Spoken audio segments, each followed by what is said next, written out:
One morning, when Gregerson woke from troubled dreams, he found himself transformed in his bed into a horrible vermin. তারপর তারপর কি হলো?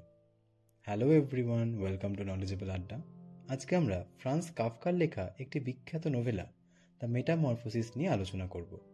তবে গল্পের গভীরে প্রবেশের আগে ফ্রান্স কাফকার বিষয়ে আমরা অল্প কিছু জেনে নিই। 1883 সালে প্রাগের একটি মিডল ক্লাস জিউইশ ফ্যামিলিতে কাফকার জন্ম হয়। অসামান্য প্রতিভার অধিকারী হয়েও তিনি নিজের কাছে কখনোই বড় হতে পারেননি। সারাটা জীবনই আত্মগ্লানিতে ভুগেছেন। এর মূল কারণ যদিও ছিল তার কর্তৃত্বপরায়ণ বাবা। তার প্রতিটি লেখাতেই তার এই একাকিত্ব, অনুশোচনা, আত্মগ্লানি বিদ্যমান। আমাদের আজকের আলোচ্য মেটামরফোসিসও কিছুটা অটোবায়োগ্রাফিক্যাল টোনে লেখা। তাহলে চলো মেটামরফোসিসে ঠিক কিভাবে তিনি তার কলম ব্যবহার করে বাস্তবতা ফুটিয়ে তুলেছেন দেখে নেওয়া যাক। শুরু করছি চ্যাপ্টার 1, ট্রান্সফরমেশন। গ্রেগার একজন ট্রাভেলিং সেলসম্যান। প্রতিদিনের মতোই রাতে এসে ঘুমিয়ে পড়েছিল গ্রেগার। সেদিন বেশ একটু দেরিতেই ঘুম ভাঙে তার। ভীষণ তাড়াহুড়ো করতে গিয়ে সে দেখে তার শরীরটা পাল্টে গেছে একটা বড় কুৎসিত আরশোলার মতো পোকায়। ঠিক সেই মুহূর্তে যতটা আতঙ্কিত তার হওয়ার কথা ছিল তেমনটা কিন্তু সে হয় না। সেই সময় তার চিন্তা হয় এই ভেবেই যে এই শরীরটা নিয়ে কিভাবে ট্রাভেলিং সেলসম্যানের কাজ সে করবে। বিছানায় শুয়ে শুয়েই হাজার চিন্তা ভর করে তার মাথায়। সংসারের সব দায়িত্ব তার কাঁধে। বাবা, মা, বোন সবাই তার উপার্জনের ওপরেই নির্ভর করে আছে। তার ছোট বোনটাকে ভীষণ ভালোবাসে সে, চেষ্টা করে সমস্ত আবদার পূরণ করার। তার এইসব ভাবনার মধ্যেই তার মা দরজার বাইরে এসে স্মিত কণ্ঠে তাকে ডেকে ওঠে। গ্রেগর মাকে উত্তর দিতে গিয়ে নিজের গলার শব্দ শুনে চমকে যায়। তার গলা থেকে হিস হিস শব্দ ছাড়া অন্য কোনো শব্দ বেরোয় না। অনেক কষ্টে সে মাকে উত্তর দিলে ওদিক থেকে তার বাবা আর বোন এসেও ডাকাডাকি শুরু করে। যে গ্রেগর প্রতিদিন ভোরেই কাজে বেরিয়ে যায়, সেই গ্রেগরকে বাড়িতে এতক্ষণ দরজা বন্ধ করে থাকতে দেখে বাড়ির প্রত্যেকেই ভীষণ অবাক হয়ে যায়। কিছুক্ষণের মধ্যেই তার অফিসের চিফ ক্লার্কও তাদের বাড়ি চলে আসে। এসে ডাকাডাকি শুরু করে। সবাই মিলে যখন সদর দরজায় কড়া নাড়ছে, এদিকে তখন গ্রেগর ঘরের ভিতরে প্রচণ্ড যন্ত্রণায় ছটফট করছে। সে যত চেষ্টা করছে নিচে নামার, কিছুতেই নামতে পারছে না।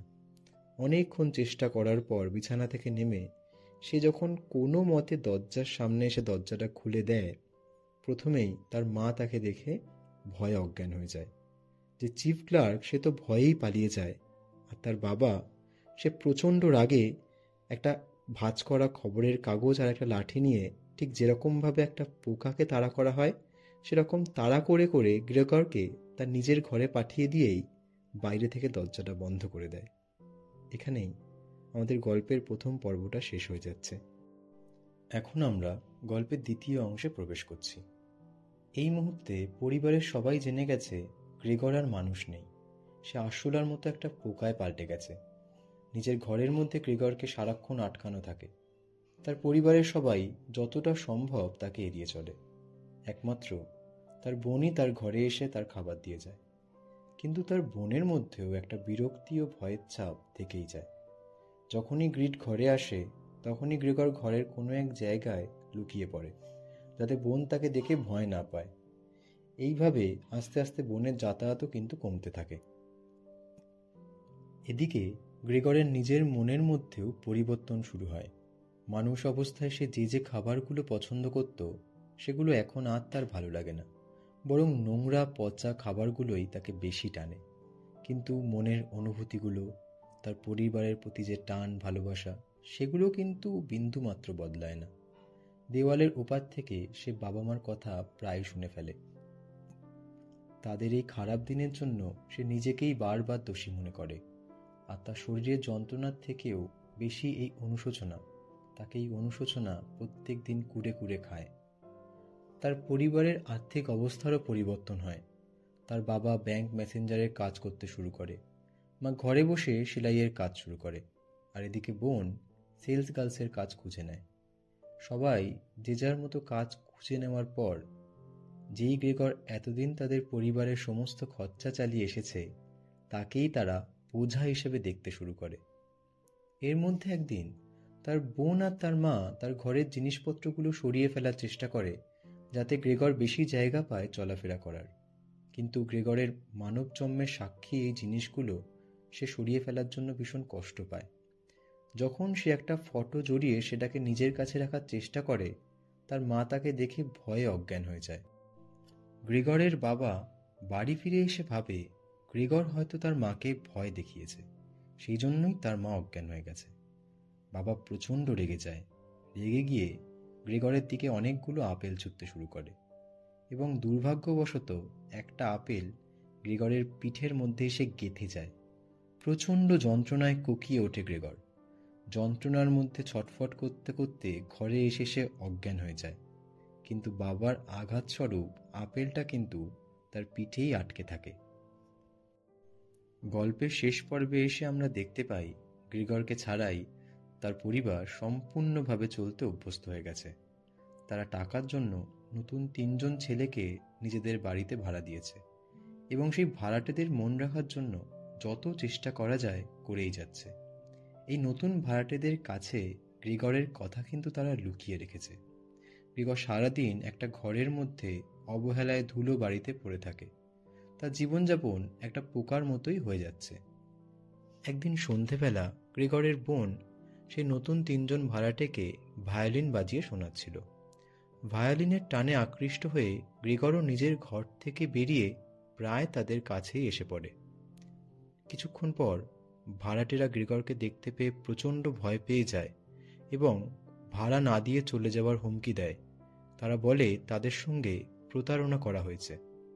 এই সময় গ্রেগরের বোন প্রচণ্ড রাগে ফেটে পড়ে। সে বলে গ্রেগরের মতো একটা ফিল্থি ক্রিয়েচারকে সে তার ভাই বলে মানেই না। বাবা মাকে সে বোঝায় এই গ্রেগর তাদের ভাই না। ভাই হলে সে এতদিনে নিজে ভালো থাকার জন্য তাদের কষ্ট দিত না, তাদের সুবিধার জন্য অন্য কোথাও চলে যেত। এর থেকে যেভাবেই হোক মুক্তি পেতেই হবে।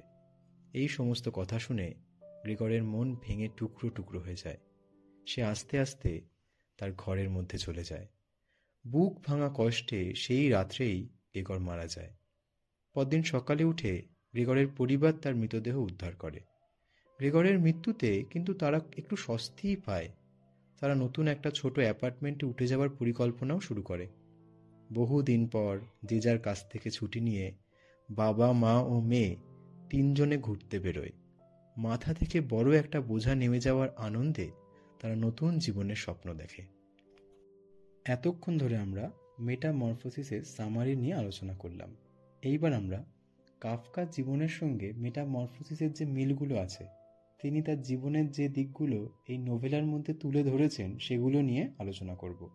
যদি দেখি প্রথমেই আসে বাবা আর ছেলের মধ্যে যে সম্পর্কটা। ফ্রান্স কাফকার বাবা হারমান কাফকা ছিলেন একজন কর্তৃত্বপরায়ণ চরিত্র। তিনি তার ছেলেকে সবসময় নিচু চোখে দেখতেন। ছেলের সাহিত্যিক প্রতিভা, সংবেদনশীলতার নিন্দা করতেন। বাবার সামনে কাফকার নিজের মাটিতে মিশে যেতে ইচ্ছে হতো। নিজের প্রতিভা তিনি বাবার আচরণের জন্য কখনোই চিনে নিতে পারেননি। ঠিক একইভাবে মেটামরফোসিস গল্পের গ্রেগরের পোকায় রূপান্তরের পরও কিন্তু তার বাবা তার সঙ্গে অত্যন্ত খারাপ আচরণ করেছে। তাকে আপেল ছুঁড়ে মেরে আঘাত করেছে। তার বাবার প্রতি কাফকার বাবার প্রতি কাফকার যে অভিমান, কষ্ট, তা সব কিছুই কিন্তু মেটামরফোসিসের গ্রেগরের মধ্যে দিয়েই ফুটে উঠছে। এর পরের অংশে আমরা দেখতে পাই বিচ্ছিন্নতা। কাফকা কিন্তু তার পরিবারের সঙ্গে থেকেও তাদের একজন হয়ে উঠতে পারেননি। তার ভাবনা চিন্তা, সংবেদনশীলতা পরিবারের কারোরই বোধগম্য ছিল না। তাই তিনি সবার সঙ্গে থেকেও একা বোধ করতেন। মেটামরফোসিস গল্পে গ্রেগর একটা ঘরের মধ্যে একা হয়ে যায়। তার অদ্ভুত চেহারা দেখে সবাই তাকে নিজেদের থেকে বিচ্ছিন্ন করে দেয়। কাফকা নিজের জীবনের বিচ্ছিন্নতাই কিন্তু গ্রেগরের মাধ্যমে তার লেখায় ফুটিয়ে তুলেছেন। এরপর আমরা আলোচনা করতে পারি কেরিয়ার ফ্রাস্ট্রেশন নিয়ে। কাফকা একটা অ্যাক্সিডেন্ট ইন্স্যুরেন্স কোম্পানিতে চাকরি করতেন। কর্মী হিসাবে তিনি অত্যন্ত ভালো ছিলেন এবং অনেকের কাছে প্রশংসিত হয়েছিলেন। কিন্তু এই কর্মজীবন ছিল তার কাছে বিষাদময়। তিনি বারংবার কাজ ছেড়ে দিতে চেয়েও পরিবারের চাপে ছাড়তে পারেননি। ঠিক একইভাবে গ্রেগর নিজেও একজন দক্ষ ট্রাভেলিং সেলসম্যান ছিল। পরিবারের চাপে পড়ে মুখ বুজে সমস্ত কষ্ট সহ্য করে সেই চাকরি করে যাচ্ছিল। তার নিজের শখ স্বপ্ন সবই সে বিসর্জন দিয়েছিল পরিবারের কথা ভেবে। কাফকা গ্রেগরের এই কেরিয়ার ফ্রাস্ট্রেশনের মধ্যে দিয়ে কিন্তু তার নিজের জীবনের যে যন্ত্রণা, তার যে চাকরি করার ইচ্ছে নেই, সেটাও কিন্তু তিনি এখানেই পরিষ্কারভাবে তুলে ধরেছেন। Last but not the least, Kafka কিন্তু সারা জীবন আইডেন্টিটি ক্রাইসিসে কষ্ট পেয়েছেন। সারাটা জীবনে তিনি খুব কম সময়ের জন্য নিজের প্রতিভা চিনতে পেরেছেন, আত্মবিশ্বাস ফিরে পেয়েছেন। গ্রেগরের ফিজিক্যাল ট্রান্সফরমেশন কিন্তু কাফকার এই আইডেন্টিটি ক্রাইসিসকেই চিহ্নিত করে। গ্রেগর আস্তে আস্তে নিজের মনুষ্যত্ব হারিয়ে একটা পোকায় পাল্টে যাচ্ছিল। কাফকা কিন্তু বাস্তব জীবনে মানুষের অনেক কাছে থেকেও মনের দিক থেকে নিজেকে ভীষণভাবে হারিয়ে ফেলেছিলেন। তিনি বারে বারে নিজেকেই হাতড়ে খুঁজে বেড়াচ্ছিলেন একাকী, কিন্তু তিনি একবারের জন্য নিজের যে অস্তিত্ব সেটাকে খুঁজে পাননি। বাস্তবে তো কোনো মানুষ কখনো রাতারাতি পোকা হয়ে যেতে পারে না, কিন্তু মেটামরফোসিসের মধ্যে দিয়ে কাফকা কিভাবে বাস্তব জীবন তুলে ধরলেন। ধরে নাও, পরিবারের একজন ব্যক্তি যার উপর সবাই নির্ভরশীল, সে কাজ না করলে বাড়ির সবাই অচল হয়ে যাবে। সেই ব্যক্তি যদি হঠাৎ করে টাকা ইনকাম করা বন্ধ করে দেয়, তাহলে সেই ব্যক্তিকে কিন্তু বাড়ির সেই মানুষগুলো আর আগের মতো ভালোবাসে না। কিছুদিন পরে সেই ব্যক্তি সেই মানুষগুলোর কাছে, যারা এতদিন তাকে চোখে হারাতো, সেই মানুষগুলোর কাছে বোঝা হয়ে যায়। সে যেই ব্যক্তিই হোক না কেন, বাবা হোক কিংবা ছেলে হোক, যখন বাবাদের বয়স হয়ে যায়, তারা কিন্তু কাজ না করতে পারলে তখন ছেলেরা তাকে বৃদ্ধাশ্রমে পাঠিয়ে দেয়, পছন্দ করে না। তেমনইভাবে একটা ইয়ং ছেলে যদি কাজ না পেয়ে বেকার বসে থাকে, সেই ছেলেটাকেও কিন্তু তার বাবা মা বোঝার মতো করেই দেখে। সমাজে এই যে কাজ না করতে পারলে একটা নিচু চোখে দেখা, এই যে পরিহাস করা, এই যন্ত্রণাই কিন্তু মেটামরফোসিসের মধ্যে দিয়ে কাফকা তুলে ধরছেন। সে ছেলে হোক কিংবা মেয়ে, মানে যদি কোনো বাড়িতে কোনো মেয়েও থাকে, সে কোনো কাজ করতে পারে না বা কোনো কারণে সে অসুস্থ, সেই অসুস্থ মেয়েটাকেও কিন্তু কেউ খুব একটা ভালোবাসে না। বেশিরভাগ ক্ষেত্রে এটা হয়, সব জায়গায় এক হয় না, কিন্তু মেয়েটা যদি অসুস্থ হয় কিংবা ছেলেটা যদি অসুস্থ হয়, তাকেও কিন্তু বাড়ির লোকজন বোঝা হিসেবেই দেখে। তো পুরো গল্পটার মধ্যে গ্রেগরকে দেখানো হয়েছে গ্রেগর একটা পোকায় পাল্টে গেছে। এরকমও হতে পারতো, হয়তো গ্রেগর চাকরি হারিয়ে ফেলেছে, সেই মুহূর্তে তার চাকরি নেই, বা কোনো কারণে কোনো অ্যাক্সিডেন্টে হয়তো গ্রেগরের অবস্থা ভীষণ খারাপ হয়ে গেছে, তার জন্য সে চাকরি করতে পারছে না। তখন হয়তো বাড়ির লোকজন তাকে বোঝা হিসেবে দেখছে। এমনকি এত বেশি এত বেশি আত্মগ্লানি গ্রেগরের মধ্যে কাজ করছে, হয়তো সে বাধ্য হয়ে পরবর্তীকালে আত্মহত্যার পথ বেছে নিচ্ছে। এটা সম্পূর্ণ একটা অন্য দৃষ্টিভঙ্গিতে পড়লাম, মানে এরকম কোনো ঘটনা লেখক বলেননি, কিন্তু লেখকের গল্পটা পড়ে মনে হচ্ছে এটাও বাস্তবে হতে পারত, কিন্তু লেখক সেটাকেই মেটাফরিক্যালি একটা পোকার মাধ্যমে দেখিয়েছেন। এটাই এটাই হচ্ছে মেটামরফোসিস, মানে ট্রান্সফরমেশন মানে কিন্তু এখানে ফিজিক্যাল ট্রান্সফরমেশন নয়, মানুষের মনের মধ্যে যে পরিবর্তন।